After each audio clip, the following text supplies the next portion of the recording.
হযরত আলী রাদিয়াল্লাহু তাআলা আনহুর কাছে কেউ গিয়ে জিজ্ঞেস করছে, হযরত তাকদীর কি একটু বুঝাই দেন তো, এটা তো বিরাট পেরেশানির জিনিস। এই তাকদীর বুঝতে গিয়ে তো বড় মুসিবতের ভিতরে পড়তেছি, কারণ আল্লাহর হুকুম ছাড়া কিছু হয় না। আল্লাহ সাহায্য না করলে নেক কাজ করতে পারবো না। তো আবার গুনার কাম করার কারণে আমি কেন জাহান্নামে যাব? এটা আল্লাহর হুকুম, এই করতেছি, এই মুসিবত বুঝবো কেমনে? হযরত আলী রাদিয়াল্লাহু তাআলা তাকে প্রথমে বললেন, বাহরুন আমিকুন লা তারিজু, তাকদীর এমন এক গভীর সাগর, তল খুঁজে পাবা না, ডুব দিও না। আল্লাহ নবী যা বলছে অট্টুকের উপরেই থাকো, বিশ্বাস করো, বাস। আল্লাহকে ভালোবাসো, মহব্বত করো, আল্লাহ যা কইছে তাই আমি মানি, এটার উপরে থাকো, বেঁচে যাবা। অনেক সূক্ষ্ম জিনিস, তোমার মাথায় ঢুকবে না। তরিকুন মুদলিমুন লা তাসলুকহু, অন্ধকার রাস্তা, হাঁটতে যাও না, খাদে পড়বা, লাইট নাই, গর্তে বেড়ে যাবা, ম্যানহোল দিয়ে তলায় বেড়ে যাবা, তলায় বেড়ে বুড়িগঙ্গায় বেরিয়ে যাবা। বুঝেননি? তাও একটু যদি বুঝাই দিতেন।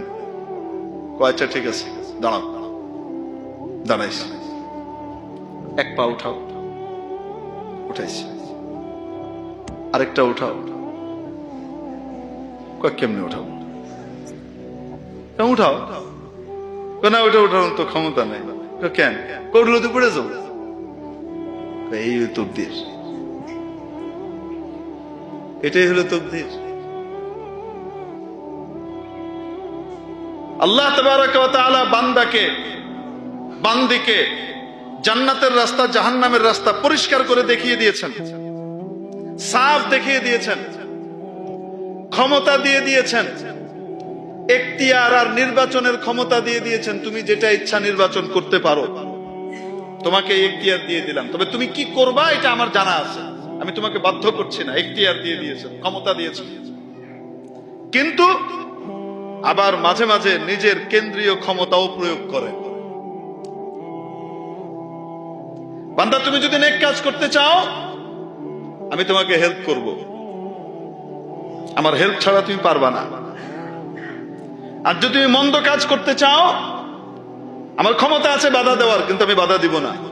কারণ পরীক্ষার হল, তুমি উল্টা লিখতেছো, পরীক্ষক বলবে না উল্টা কেন লেখো, বলেন না কেন, তোমার এখতিয়ার। কিন্তু আল্লাহ তাবারাক ওয়া তাআলা ক্ষমতা রাখেন কি রাখেন না, বাধা দেওয়ার ক্ষমতা রাখেন কি রাখেন না, মাঝে মাঝে এটা প্রয়োগ করে দেখান যে আমি ক্ষমতা রাখি। বান্দা গুনাহের জন্য সর্বোচ্চ চেষ্টা করে সে সবকিছু রেডি করে তৈরি করে রেখেছে, আল্লাহ তাআলা চাচ্ছেন সে যেন গুনাহটা না করে। আল্লাহ তাআলা তার কুদরতি ক্ষমতা খাটান, তার ইচ্ছা ফেলিওর হয় এবং সে গুনাহটা করতে পারে না। বলেন না কেন? হয় কি হয় না? তাহলে পূর্ণ ক্ষমতাও দেন নাই, আবার একদম ক্ষমতাহীনও বানান নাই, এর নামই তাকদীর। আমরা বিশ্বাস করি কি করি না? ওয়াল কদরি খায়রিহি ওয়া শাররিহি মিনাল্লাহি তাআলা ওয়াল বাসি বাদাল মাউত।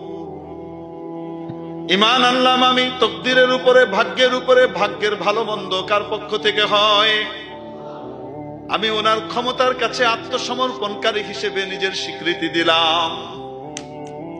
মাওলা, আমি আপনার মহা ক্ষমতার কাছে সমর্পণ করলাম।